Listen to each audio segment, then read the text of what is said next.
proyecto EVA es un proyecto multidisciplinario en el cual están involucradas diversas disciplinas, no solo de oncología pediátrica, también de la rama de enfermería, quienes son, digamos, quienes desempeñan el papel fundamental de este proyecto.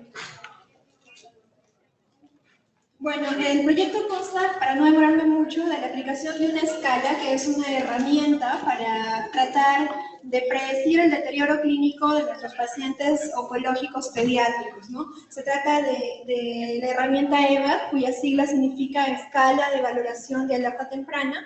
Muchos de ustedes quizás ya la conocen y están familiarizados con la escala, pero bueno, un poquito para hacer una breve introducción. La idea de utilizar esta escala es poder predecir qué niños van a complicarse durante las fases de su tratamiento, ya que sabemos que nuestros niños oncológicos no solamente van a tener complicaciones propias de su enfermedad, sino también derivadas de su tratamiento, que es bastante tóxico. Bueno, EVAT es una herramienta que ha sido validada. Inicialmente fue utilizada en los Estados Unidos. El proyecto empieza con la validación de una escala llamada PEWS, que es el Pediatric Early Warning Score. Y bueno, fue traducida al español y ahora es EVAT. EVAT fue utilizada por primera vez en un país de bajo recurso como Guatemala. Y bueno, en el caso de UNOP, que es la Unidad Nacional de Oncología Pediátrica, donde fue utilizada por primera vez esta escala, se vio que era válido para predecir la necesidad de traslado no planificado a intensivos en pacientes oncológicos.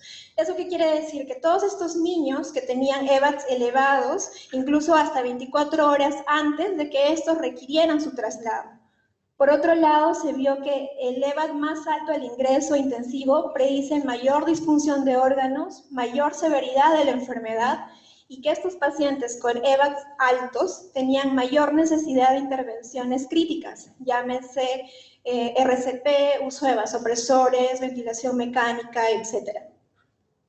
Y bueno, y también se vio que aquellos niños que ingresaban a cuidados intensivos con EVATs más altos, se veía que estos tenían una alta mortalidad.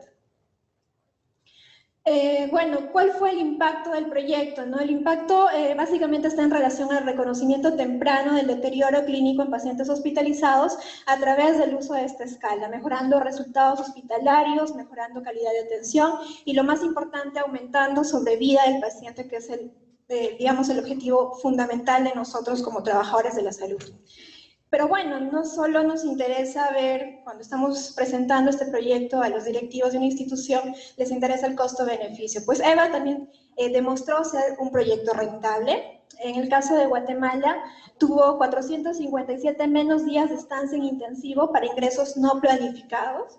El costo de implementar EVA, que realmente es mínimo, en el año 2014 fue de alrededor de $13,600, aproximadamente $7 por paciente por día, perdón, por año hospitalizado.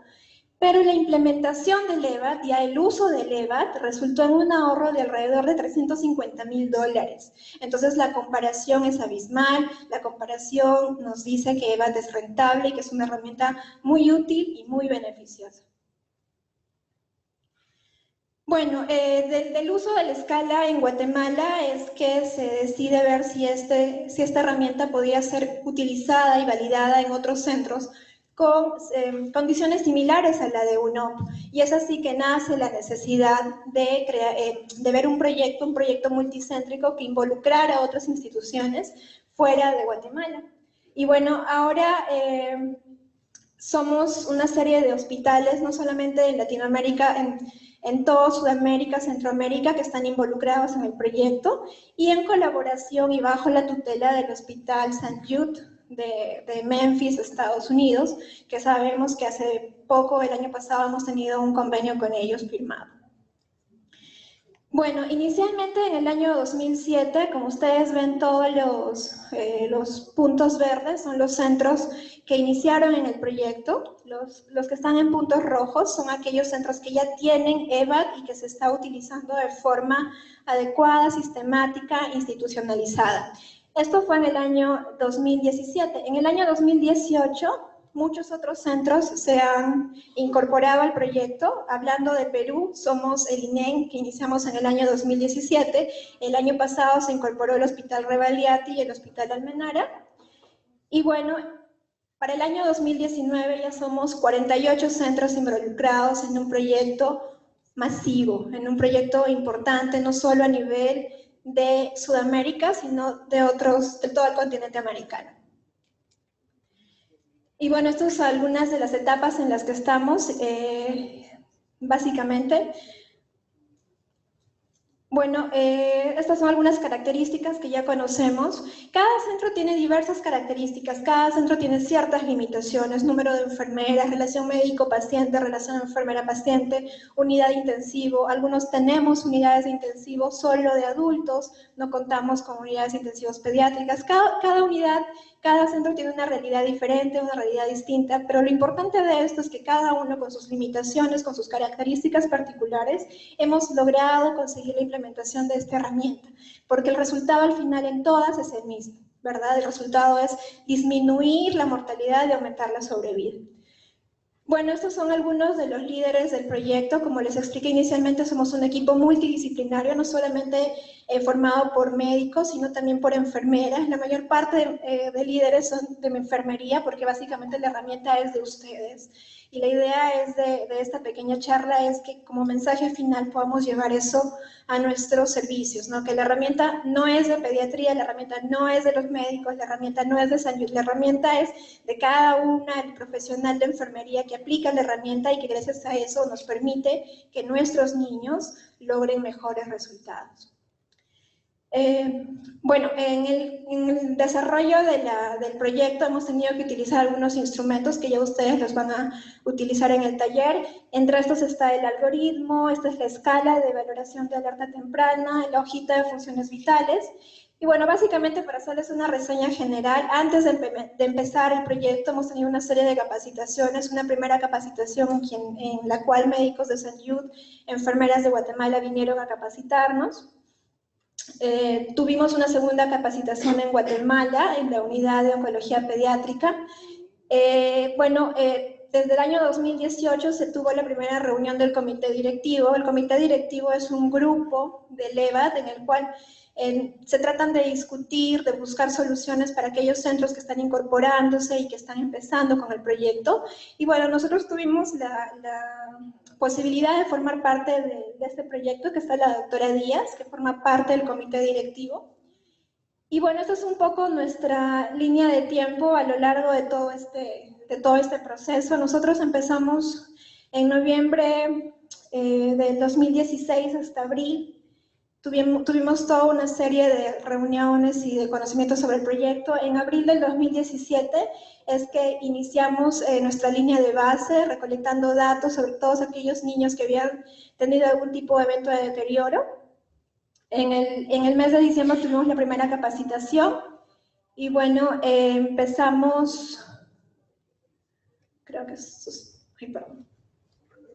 Bueno, en el mes de enero tuvimos nosotros la primera capacitación, en el mes de diciembre, perdón, en el mes de enero tuvimos una segunda capacitación y ya en el mes de abril, aquí ha habido una equivocación, se inició el proyecto piloto en esta institución. Bueno, estos son algunos resultados que básicamente de la información que hemos ido recolectando antes del inicio de las capacitaciones en una línea de base para tener datos. Aquí, bueno, básicamente para mostrar resultados generales, porque no hemos podido sacar estadísticas porque todavía estamos en todo este proceso de implementación. Cuando las tengamos probablemente a fines de este mes ya podamos mostrarlas, pero bueno, un poco para saber, cuando iniciamos el 11 de abril la recolección de datos teníamos aproximadamente un 52% de mortalidad de todos aquellos niños que habían sido trasladados a cuidados intensivos. En el año 2018 esta cifra bajó a un 42%, más o menos 10% de reducción en la mortalidad sin haber hecho realmente mayores intervenciones y solamente habiendo empezado a utilizar la herramienta. Esperamos que estos resultados obviamente mejoren cuando ya cuando ya hemos implementado la herramienta y podamos saber cómo nos ha ido. Bueno, eso es la capacitación de médicos, capacitación de enfermería, han sido realmente meses arduos de trabajo, muy agradecidos con el personal de enfermería de nuestro grupo, quienes se han encargado de capacitar a todo el personal al 100%. Y bueno, en mayo del 2018 tuvimos la visita del director de San Jude, el doctor Carlos Galindo, y la doctora Mónica Metzger, quienes entregaron los certificados de capacitación al personal de enfermería. Y bueno, ya el 7 de mayo iniciamos el proyecto piloto. Como pueden ver, algunas de las herramientas que hemos utilizado.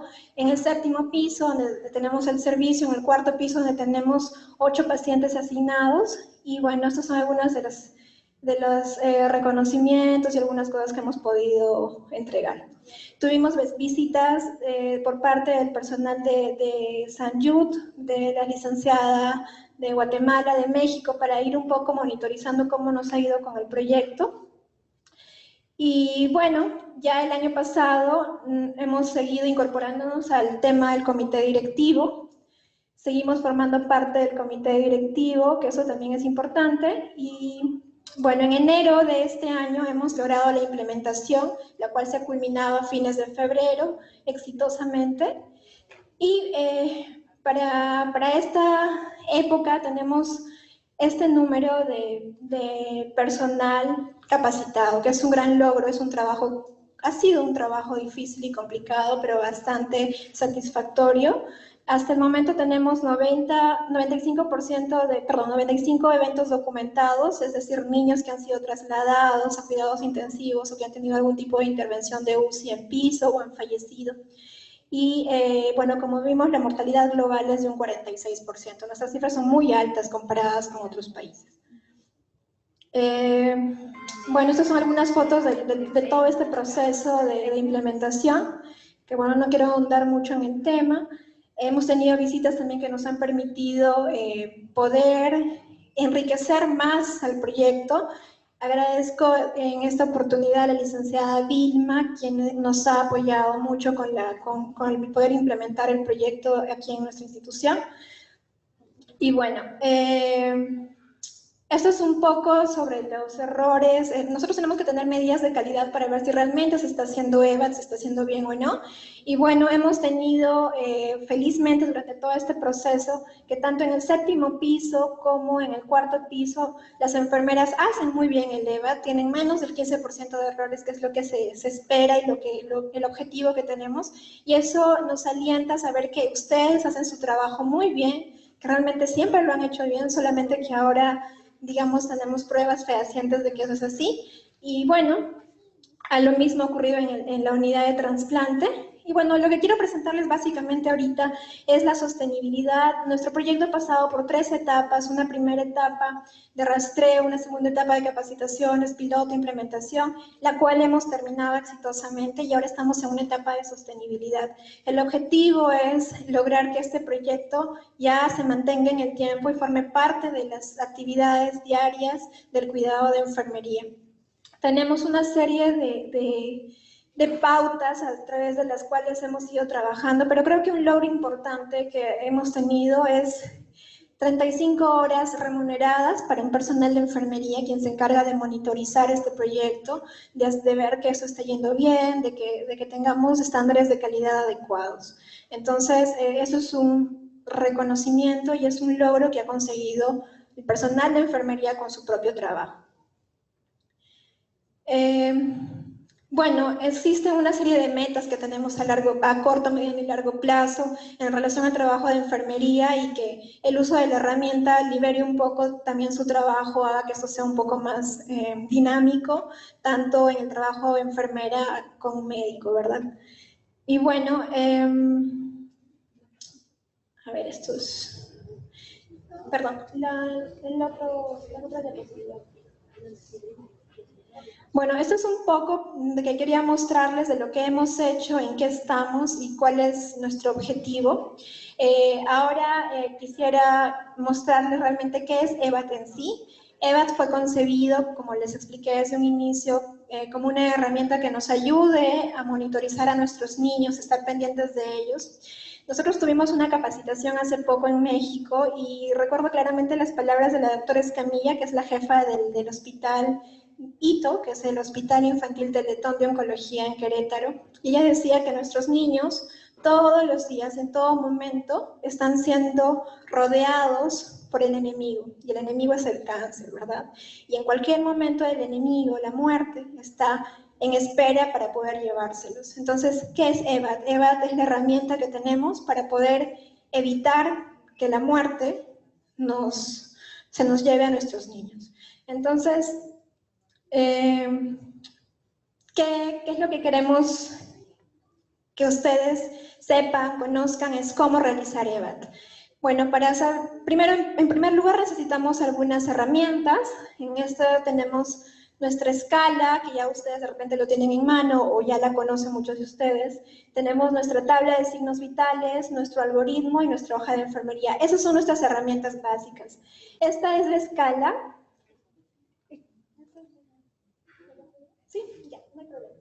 Bueno, esta es la escala que utilizan allá en México. Bueno, nosotros tenemos una escala parecida, ustedes la van a tener en sus manos. Cada institución tiene una adaptada a su hospital.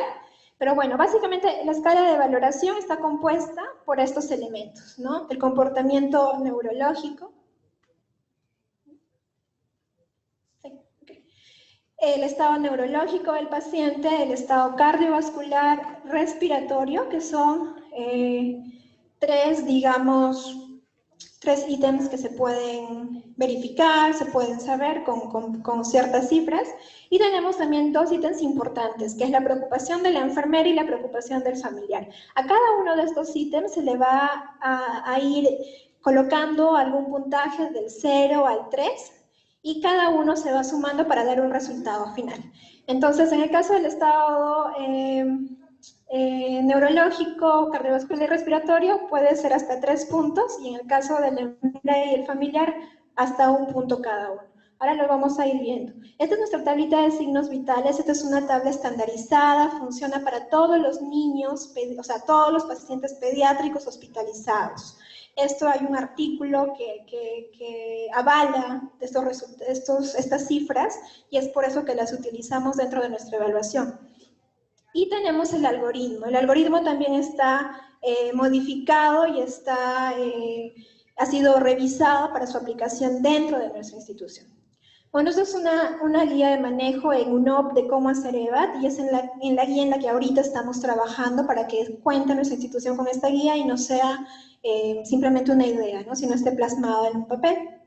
Bueno, de forma general, la escala debe de ser realizada cada vez que las enfermeras toman funciones vitales, ¿sí? Y obviamente, no solamente es tomar funciones vitales. Ustedes cuando evalúan al paciente también hacen un examen físico, quizás general, pero lo realizan dentro de cada uno de sus cambios de turno y en los horarios que tienen asignados. Entonces, ¿qué equipo utilizamos? Pues utilizamos la escala prácticamente, la tabla de signos vitales, nuestro algoritmo. Necesitamos un oxímetro de pulso, ¿no? Un reloj y, bueno, un marcador, un lapicero para poder apuntar los resultados. El procedimiento básicamente es que la enfermera que está a cargo hace un examen físico general rápido, toma frecuencia cardíaca, pulsos, llenado capilar, saturación de oxígeno, y evalúa el patrón respiratorio. Eso es muy importante porque no es solo tomar funciones vitales, sino también es evaluar al niño, verlo, tocarlo, ¿no? Mirarlo. Y bueno, después hay que revisar componente por componente. El componente neurológico, como les expliqué, se le puede asignar de 0 hasta 3 puntos, dependiendo de cómo ustedes vean al niño. Si es un paciente que está alerta o que duerme apropiadamente y se despierta cuando lo llaman, o está alerta en su basal, pues bueno, se le asigna 0 puntos. 1 punto si es que está somnoliento, cuando no lo molestan, si responde solo a estímulos verbales, es 1 punto. 2 puntos si el niño está irritable, si responde solo a estímulos dolorosos, y 3 puntos si el niño está letárgico, si no responde a los estímulos, si tiene convulsiones nuevas, o si son convulsiones, si el niño convulsionaba y dejó de convulsionar, o si estas convulsiones aumentan, pues si haces un 3 puntos, y si las pupilas no son reactivas a la luz, también son 3 puntos. Por eso es importante no solo tomar funciones vitales, sino también evaluar al niño, así sea de forma general. Ahora, esto es importante tener en consideración nuestros niños que tienen algún deterioro neurológico basal, pacientes con PCI, que tienen, por ejemplo, algún tumor cerebral, que en su basal están aletargados, somnolientos. Eso no nos llama la atención porque es el basal del paciente, pero si existe algún cambio en un niño, por ejemplo, que está somnoliento permanentemente o no responde normalmente al estímulo verbal, pero de repente empieza a convulsionar, eso es algo nuevo en ese niño y eso sí se le asigna un puntaje según la valoración. Y bueno, acá entonces, aquí lo que hacemos es evaluar el estado de conciencia, si el paciente está de alerta, somnoliento, irritable o presenta convulsiones. Eso es básicamente lo que se evalúa. En el componente cardiovascular, igual, en el caso de 0 vemos si el color de piel es adecuado para el paciente, si su llenado capilar es menor de 2 segundos, si tiene pulsos periféricos normales. En ese caso es 0. Le asignamos un punto si vemos al paciente pálido, rubicundo, si su llenado capilar es de 3 segundos o tiene una taquicardia leve. En caso de que el llenado capilar sea de 4 segundos, una taquicardia moderada, pulsos disminuidos, le asignamos 2 puntos. Y si tenemos un niño que está marmórea, con un llenado mayor de 5 segundos, con taquicardia severa o una bradicardia sintomática, entonces le asignamos 3 puntos. Por eso es importante tocar al paciente, tocarle los pulsos, tocarle la piel, si está caliente, si está fría, ¿sí? Entonces, ¿cómo evaluamos cardiovascular? Pues bueno, junto a la cama del paciente hay que evaluar su color de piel, el llenado de capilar, los pulsos periféricos, su frecuencia cardíaca y su presión arterial. Nunca hay que olvidarnos también de la presión arterial. Y cuando tengamos estos resultados, vamos a nuestras tablas, que ya se las vamos a dar, y vamos a verificar nuestros resultados para poder ver según la edad del paciente cuál es la cifra en la que encaja, para ver si se trata de una taquicardia, si es normal o si se trata de una taquicardia leve, moderada o severa. ¿Ok? En el caso, bueno, esto es rápidamente porque ustedes lo van a practicar. Si tenemos una niña de 2 años cuya frecuencia cardíaca es 152, ¿qué tipo de taquicardia es? Pues bueno, tenemos una niña de 2 años, aquí, ¿verdad? 2 años con 152, normal no está, leve tampoco no está. Está moderada, exacto. Entonces estamos ante una taquicardia moderada. Y bueno, ¿qué hacemos con la bradicardia? Tenemos niños que tienen 50, 45, 53 de frecuencia cardíaca. Entonces, ¿qué hacemos? Pues la bradicardia solo se puntúa si es sintomática. ¿Qué quiere decir esto? Si tenemos pérdida brusca de la conciencia o el tono postural, si está hipertenso, si está hipotenso o si tiene la conciencia alterada. Si la bradicardia se acompaña de alguno de esos síntomas o signos, entonces hablamos de una bradicardia sintomática y en ese caso sí se puntúa. ¿Y con cuántos puntos se le puntúa? Con 3, exacto, con 3 puntos. Muy bien, entonces el componente respiratorio. En el caso del respiratorio que hay que evaluar, pues bueno, igual, si está sin retracciones, si su patrón respiratorio es normal y su saturación es más del 95%, pues está bien, es 0 puntos. Pero si hablamos de una taquipnea leve, con un trabajo respiratorio leve, está usando hasta 1 litro de oxígeno, con saturación de 90-94, sin oxígeno, entonces ahí tenemos que asignarle un punto. Si es una taquicardia moderada, con un trabajo o un esfuerzo respiratorio moderado, con desaturación, con uso de oxígeno hasta 3 litros, asignamos 2 puntos.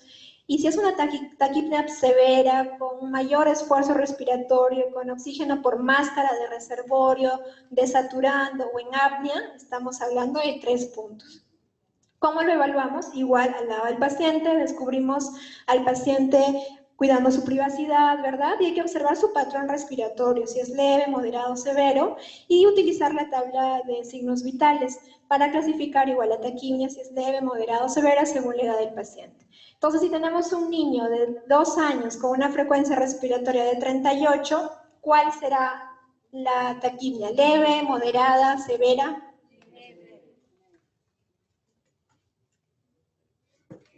¿Quién dijo severa?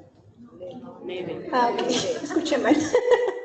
Muy bien, una taquipnea leve, ¿verdad? Ahora también utilizamos la saturación y el uso de oxígeno. Por eso es importante, y ustedes cuando vean la hoja de funciones vitales van a ver que ahora hay unos pequeños recuadros donde se incluye esto, el uso de oxígeno, la cantidad de oxígeno utilizado y la saturación. Entonces, igual, si la saturación de oxígeno es normal de un 95 al 100%, ¿no? Leve del 90 al 94% sin oxígeno. Pero si el niño tiene menos del 90% y ya está con oxígeno, entonces es clasificado como severo. Igual el uso de oxígeno es normal si el niño no usa oxígeno, pero si utiliza alguna cantidad de litros de oxígeno también ya se va puntuando, ¿verdad? Entonces, en este caso, niña de 6 años con una saturación del 92% sin oxígeno, ¿cómo lo evaluamos?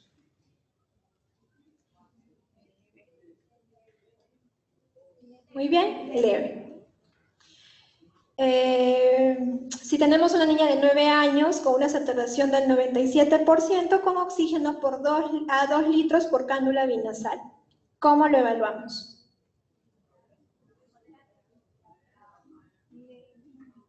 Muy bien, moderada, ¿verdad? Porque ya está con oxígeno hasta 2 litros.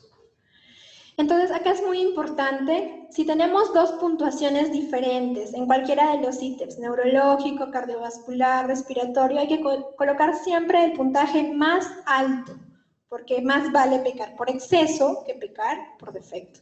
Entonces, si por ejemplo tenemos llenado capilar de 3 a 4 segundos y taquicardia moderada, tenemos dos resultados diferentes, ¿verdad? Si fuera solo por el llenado capilar, le asignaríamos solo un puntaje, solo un punto. Pero si fuera por la taquicardia moderada, ya tendríamos que asignarle 2 puntos. En ese caso, escogemos siempre el mayor. En este caso, 2 puntos. ¿Ok? La preocupación de la enfermera, eso es un tema importante. A muchas de las licenciadas les interesa el estado del niño, pero ¿cuándo aplica esto? Hay que asignar un punto solo si a usted le preocupa el estado en el que se encuentra su paciente al momento de evaluarlo. ¿Qué quiere decir? Si su preocupación es por un evento agudo, a todos nos preocupa porque es un niño con cáncer, que está enfermito, que está con quimioterapia, que se puede complicar, a todos nos preocupa. Pero eso no es la preocupación que estamos buscando. La preocupación que nos interesa con esta herramienta es que en ese momento que ustedes están evaluando al niño, hay algo que les llama la atención que agudamente puede afectar la salud del niño, ¿sí? Por ejemplo, tienen un niño con una leucemia que está en tratamiento de inducción, está neutropénico y de repente empiezan a ver que el niño está pálido, taquicárdico y el niño no estaba así. Eso es una preocupación. Entonces, eso sí, pero si es un niño que tiene igual, un niño neutropénico, pero está estable, ¿no? En ese momento hemodinámicamente estable, sin fiebre, tranquilo, pues bueno, a todos nos preocupa eso, pero agudamente el niño no tiene ninguna complicación, ¿sí?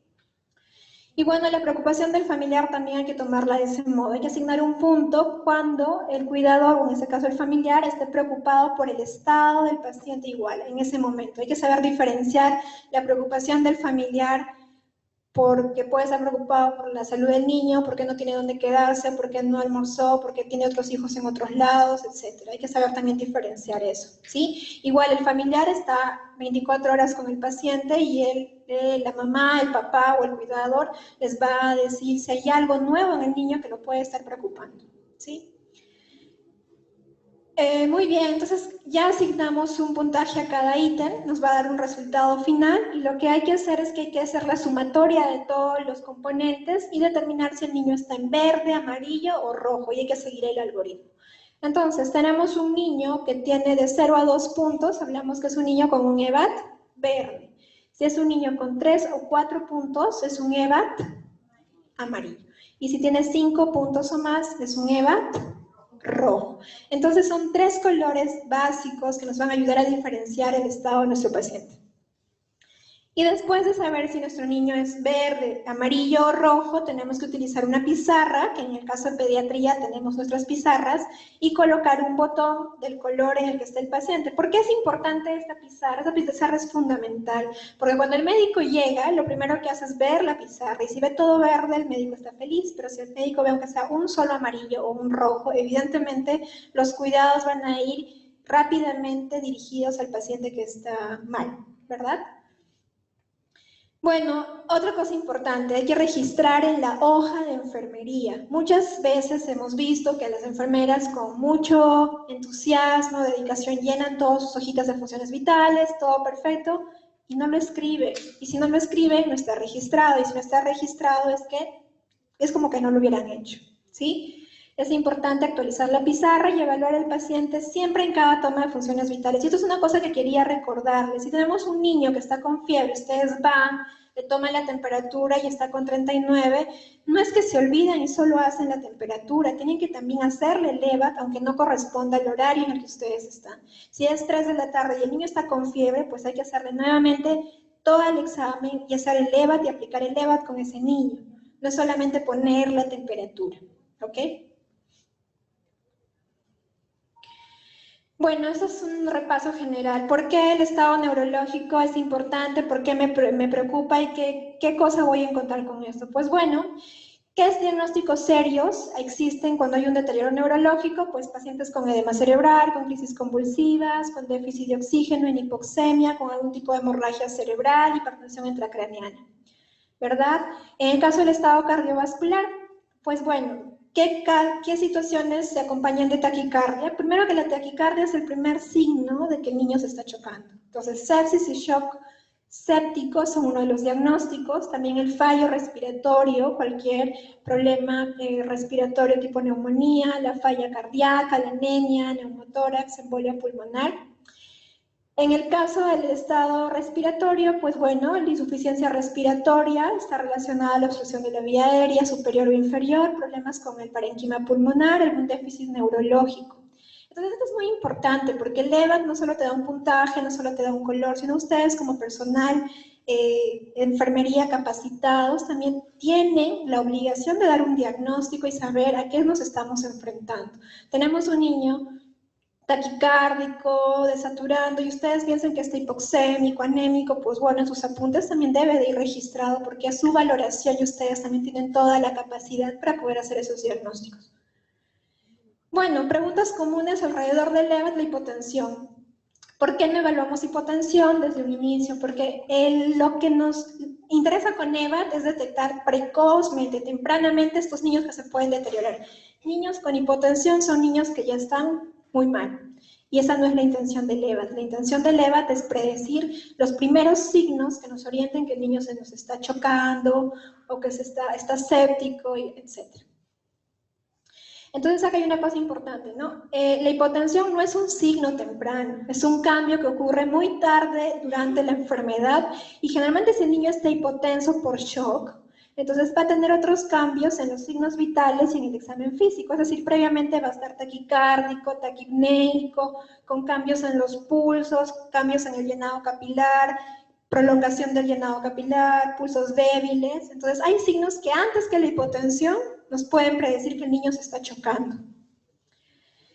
Muy bien, y otra cosa, que hay niños quienes tienen presión baja, o sea, que tienen hipotensión, y no es anormal para ellos, porque son niños que de repente deportistas, atléticos, o cuando están durmiendo es natural que los niños estén hipotensos. La hipertensión, ¿por qué tampoco no está dentro de la escala? Porque un niño puede estar hipertenso no por un evento agudo de deterioro, puede estar hipertenso porque tiene dolor, porque la mamá no está a su costado, está irritable, está llorando. Existen otras causas que pueden hacer que el niño esté hipertenso y que no necesite pues, que ser trasladado a UCI u otro tipo de situaciones, sino que es algo, digamos, normal para el contexto del paciente. Acá hay una cosa importante. Si su paciente es hipertenso y le preocupa, pues avisen al médico, ¿no? Entonces el médico tiene la responsabilidad de ver si esta situación está atentando o no la vida del paciente. Ahora, oxígeno menos de 1 litro por cánula vinasal. Aquí dice, si mi paciente está recibiendo medio litro por cánula de vinasal, ¿qué debo de marcar en respiratorio? Pues, si el niño está recibiendo oxígeno de por sí, eso no es normal, ¿verdad? Y si está recibiendo hasta 1 litro, pues incluye medio litro. Entonces hay que tener, a veces se nos presentan ese tipo de preguntas cuando estamos utilizando la herramienta. Entonces ya saben, el hecho de que un niño utilice 0.5 es lo mismo que utilizar a 1. Para fines de la escala, siempre se le va a asignar un punto. Cualquier duda que tengan con la aplicación de la escala, o que necesiten, o que les sirva para utilizarla dentro de sus otros propósitos, pues pueden contar con nosotros para cualquiera de esos fines. Muchas gracias.